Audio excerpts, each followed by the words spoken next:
Yo tout le monde, c'est Alex. Je vous retrouve pour les sorties du mois de juin. C'est la première fois que je fais cette vidéo. J'ai noté beaucoup trop de titres. Je pensais qu'il y en aurait 12 max. Il y en a 25 je crois. Après il y en a, je vous les préciserai, mais il y en a, c'est juste... je le dis pas pour moi parce que j'ai pas lu les premiers tomes et parce que ils m'intéressent pas particulièrement, mais c'est quand même des livres qui, je sais, ont quand même un certain certaine pourraient avoir une certaine popularité. Donc je vous les présente quand même, je vous dis qu'ils vont sortir, mais écoutez, moi je l'achèterai pas, enfin je les achèterai pas. Je commence. Le premier qui m'a tenté, je me suis surtout... En fait, j'ai pas forcément lu les résumés, donc je vais pas pouvoir vous en parler. Mais j'ai lu les... Enfin, j'ai vu les covers et elles m'ont intéressé. Le premier, du coup, que je vous présente, c'est Pour qu'il reste des vagues de Benoît Picard aux éditions Urtubise. Je crois, Urtubise, je ne sais plus. J'ai écrit les deux parce qu'il y a deux fois où il y a eu cette maison d'édition là que je ne connaissais pas. Donc il sort ce livre là le 1er juin. Une maison d'édition, du coup, je crois que c'est Urtubise. Ça doit être le premier qui est bon. Je vous mettrai le lien en barre d'infos de la maison d'édition. Je connaissais pas du tout. Je suis agréablement surpris.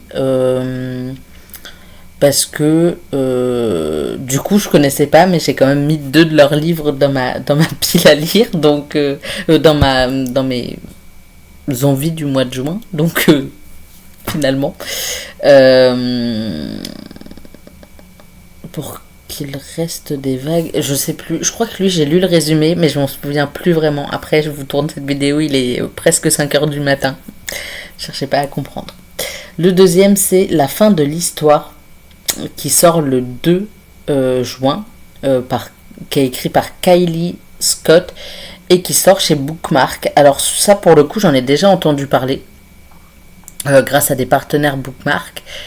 Je crois qu'il y a une histoire de travaux et il trouve, enfin, une meuf, la fille qui habite dans cette maison-là, et je sais plus si c'est son petit ami ou genre le meilleur ami de son mec ou de son ex, enfin bref.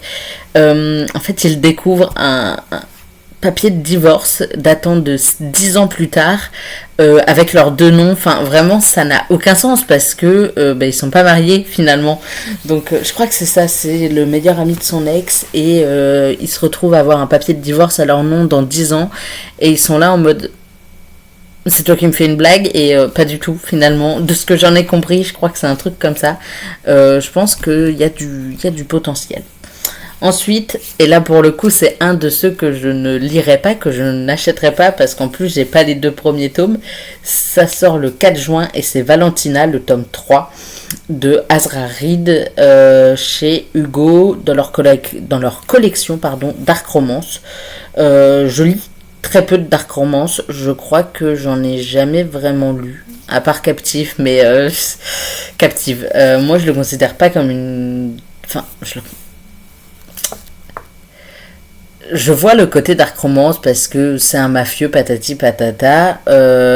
Après, je pense qu'il y a des dark romance beaucoup plus dark que Captive, mais ma seule expérience étant Captive, franchement, ça m'a pas donné très envie de continuer la dark romance. Et je suis un peu fragile en fait dans le fond.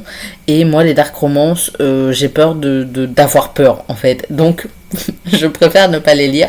Et en plus, en général, je me les suis fait spoiler dans tous les sens avant de les commencer. Donc, ça sert plus à rien finalement parce que je connais l'histoire sans le lire.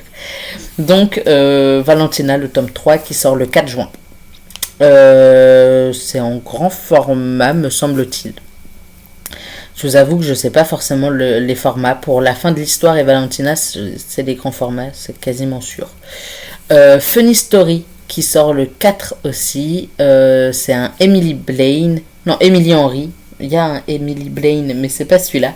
Lui, c'est un Emily Henry qui sort chez Hauteville, donc le 4 juin. Je me le suis noté. Je crois que pour le coup, j'avais lu le résumé qui m'intéressait, mais je m'en souviens pas. Ensuite, j'avoue que celui-là, je l'ai noté juste par rapport à l'autrice. C'est Amber Falls de Amber Fall. En plus, il n'y a pas de S. Pourquoi je dis un S? Qui sort le 4 juin de Alicia Garnier, que j'ai déjà lu grâce au Rebel University et à Can't Help Falling in Love. C'était elle? Je crois que c'était elle. Je l'ai pas terminé le 1, mais j'ai kiffé le début et il faut que je le termine finalement. Donc qui sort chez Nox pour Amber Fall. J'avoue que juste j'ai lu le nom de l'autrice, j'ai fait celui-là, je le note, c'est sûr. Ensuite, le Emily Blaine arrive ici, il sort le 4 aussi et c'est Ma folie la plus douce qui sort chez EH. Lui pour le coup c'était vraiment juste la couverture qui me tentait beaucoup.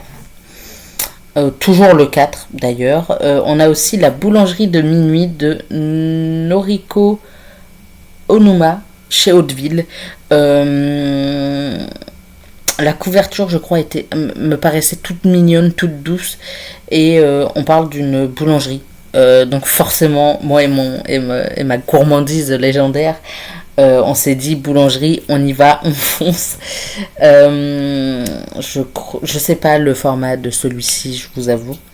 Le 5, on a l'équation de Ariel Hera qui sort aux éditions Addictive en format poche. Lui, j'avoue que j'avais envie de le lire, enfin j'ai envie de le lire, mais j'avais un peu la flemme de payer le grand format pour le lire et potentiellement être déçu. Donc en fait je suis pas sûre d'aimer, donc je préfère l'avoir en poche, voire même l'emprunter à la bibliothèque s'il y est, faudrait que je vérifie. Ensuite le 6, on a Comme les cigales de Fioremani aux éditions Seuil, dans leur collection jeunesse, Seuil jeunesse. Je crois, je dis peut-être une grosse bêtise, mais il me semble que c'est du FF, donc plutôt cool. Du moins j'ai eu l'impression avec la couverture, à tout moment je me trompe, mais du coup ça me tentait plutôt bien. Ensuite, toujours le 6, on a Campus Crush qui est un recueil de 5 nouvelles qui se passe du coup sur un campus universitaire. Les 5 nouvelles sont écrites chacune par une autrice. Donc il y a Cindy C. Teston, je ne sais pas, Anis Carr, Elie Rino, Sabine Lopp, je crois, et Stéphanie, Piccillo, je ne sais pas comment on le prononce. Et il me semble que c'est de l'auto-édition. Lui, je me le suis noté parce que Campus. En fait, je me le suis vraiment noté juste parce que c'était marqué Campus dans le titre. Excusez-moi, je vous change de position. Enfin, d'endroit. Enfin, même pas vraiment d'endroit, mais bref. J'ai juste vu Campus et j'ai dit vas-y, je le fonce. Vraiment, hein, on va pas se mentir. Ensuite, il y a Story of My Life qui sort le 11 juin de Lucie Score chez Hugo New Romance. Enfin, dans leur label New Romance. Lui, c'est pareil, je crois que c'est vraiment juste la couverture qui m'a dit vas-y, on fonce. On y va, on l'achète, on le veut. Ensuite, il y a The X-Vows, toujours le 11, le 11 juin, pardon. J'ai pas dit novembre tout à l'heure. Je sais plus ce que je dis, il est 5h du matin, je suis crevée, excusez-moi. De Jessica Joyce chez BMR. Ensuite, on a Last Little Lies de Fanny DL, toujours le 11 chez Hugo en version poche. Ensuite, on a Elena qui est un tome 1 qui sort le 12 juin écrit par Catherine Girard, et à nouveau les éditions Urtubise, Urtubine, je ne sais pas, puisque j'ai écrit les deux. Vraiment, j'ai écrit n'importe quoi. Mais voilà. Ensuite, il y a Summer Belongs to Us, qui sort également le 12, écrit par Lina Parker, et il sort aux éditions Addictive, pour le coup en format broché, me semble-t-il. Ensuite, il y a Date Me Bryson Keller, qui sort le 25. Donc entre le 12 et le 25, il n'y en a aucun qui m'ont intéressé, visiblement. Écrit par Kevin Van Wy, chez Corrigan, visiblement. Corrigan, je ne sais pas. Ça m'avait l'air d'être du MM, pour le coup. Et je l'ai ajouté juste pour ça. Voilà, je ne vais pas beaucoup plus loin. Toujours le 25, et pour le coup, j'en parle, mais pas pour moi, parce que je n'ai pas lu le premier tome et que ça ne m'intéresse pas. Borderline, le tome 2 de Joyce Keaton, chez Hugo Dark Romance, du coup, enfin dans leur label Dark Romance. Je sais pas si c'est en poche ou en grand format, j'ai un doute pour le coup. Mais voilà, moi ça m'intéresse pas particulièrement. Ensuite, il y a Ce qu'il nous reste de Eric G. Brown, toujours le 25. Et ça sort chez Actu SF. C'était une romance post-apo, MM. Donc j'ai juste vu du MM, j'ai foncé. Et ensuite, en cherchant la maison d'édition, j'ai vu que c'était du post-apocalyptique. Post-apocalyptique. Je galère à le prononcer, je suis trop fatiguée là. Mais du coup, je me le suis noté. Ensuite, il y a On the Age de Kay Bromberg, qui est le tome 2 qui suit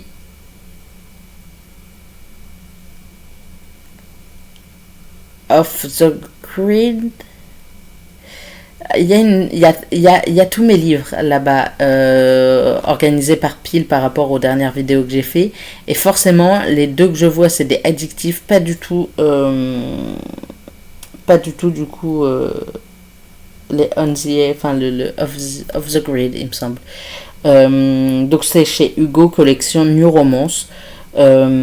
Ensuite, le 25, il sort le 25 aussi. Ensuite, le 25, il y a L'été où j'ai appris à aimer. La couverture me paraissait toute douce, me paraissait toute mignonne, de K.L. Walter, aux éditions Larousse, dans leur collection Young Adult qui s'appelle Comet. Je ne savais pas qu'ils faisaient des romans chez Larousse, donc c'est une bonne surprise. Ensuite, toujours le 25, on a également Harper, le temps d'un été, de Anne Fakouri, aux éditions Rajo. Ensuite, on a le tome, je crois que c'est le tome 4, de Nin Gorman et Marie Alino, donc chez Albin Michel, et c'est ces promesses qu'on croyait éternelles, donc qui est le tome sur Kenna et Kurt. Donc on a, alors attendez, j'essaye de me souvenir, on a La nuit où les étoiles se sont éteintes avec Finn et Nate. On a Le soleil où le jour ne s'est plus levé avec Nate, et on a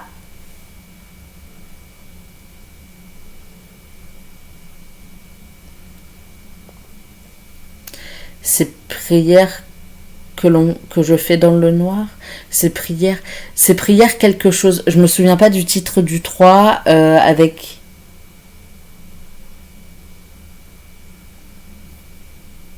c'est avec Jagger, non? Ils sont 5 dans la bande, je crois, donc c'est ça, ça doit être avec Jagger. J'ai pas lu du coup le tome 2. J'ai commencé à essayer de le lire, mais en fait, vu que c'est juste le point de vue de Nate sur tout ce qui s'est passé dans le tome 1, plus ou moins, hein, grosso modo. Forcément, il y a des éléments en plus parce qu'on est du côté de Nate, du coup. Honnêtement, j'avais l'impression de tourner en rond. C'était un peu chiant. Donc, j'ai arrêté de le lire. Ces prières, je crois que c'est que je fais dans le noir. Bref, ces prières, quelque chose avec Jagger m'intéresse, mais je ne l'ai pas encore lu, et du coup là on a le tome 4 qui est violet, et qui est découpé en deux parties, il faut le savoir. Donc c'est Promesses qu'on croyait éternelles, qui sort du coup le 25. Ensuite, Eulalie Lombard sort un roman le 25 aussi. C'est Mystic University, le tome 1.